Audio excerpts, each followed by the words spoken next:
এখন কল্পনা করেন যে এখন যান আপনি বিজয় করেন জেরুজালেম। তো এখন বাংলাদেশের ওই চিরির বন্দরের রানীর বন্দরের একটা কৃষক বাংলাদেশ থেকে উঠে গিয়ে জেরুজালেম বিজয় করে নিল। এটা যেমন ওমর রাদিয়াল্লাহু তাআলা আনহুর ওই যুগে জেরুজালেম বিজয় করা তেমন। আমি মনে হয় বুঝাতে পারি না, আবারও বলি। আজকে বাংলাদেশের চিরির বন্দরের রানীর বন্দরের একটা কৃষক এখান থেকে উঠে গিয়ে আমেরিকা আছে, ইসরায়েল আছে, ইংল্যান্ড আছে, চায়না আছে, রাশিয়া আছে, বিশ্বের এত সুপার পাওয়ার থাকতো জেরুজালেম বিজয় করে নিয়েছে।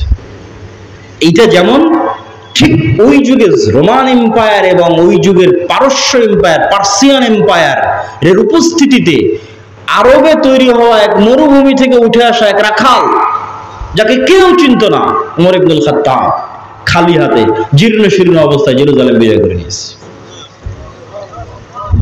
তো যে ওমর রাদিয়াল্লাহু তাআলার কাছে কিছু ছিল না। তো আবু উবাইদা ইবনে জাররাহ বলছে যে আপনাকে দেখলে তো এরা আমাদেরকে ছোট মনে করবে, আপনি যেভাবে আসছেন। ওমর রাদিয়াল্লাহু তাআলা বলছে আমরা জাহিলি যুগে কেউ আমাদের চিনত না। এই বাংলাদেশের একটা কৃষককে যেমন কেউ চিনে না, মাঠে কাজ করা কৃষককে, তো মরুভূমির রাখালকে কে চিনবে? কেউ চিনত না। ওমর রাদিয়াল্লাহু তাআলাকে কেউ চিনত না, জাহিলি যুগে আমাদের কেউ চিনত না। আজকে আমার হাতে জেরুজালেম বিজয় হচ্ছে।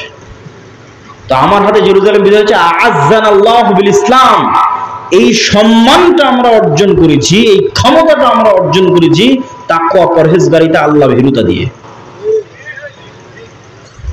এই জন্য দেখবেন যে জেরুজালেমে হামলা হচ্ছে, গাজায় হামলা হচ্ছে, বিশাল নিন্দা, বয়কট সবকিছু চলতেছে, মিছিল মিটিং সবই হচ্ছে, কিন্তু দেখবেন তাকওয়া পরহেজগারিতার বেলায়, নামাজের বেলায় নাই। তাহলে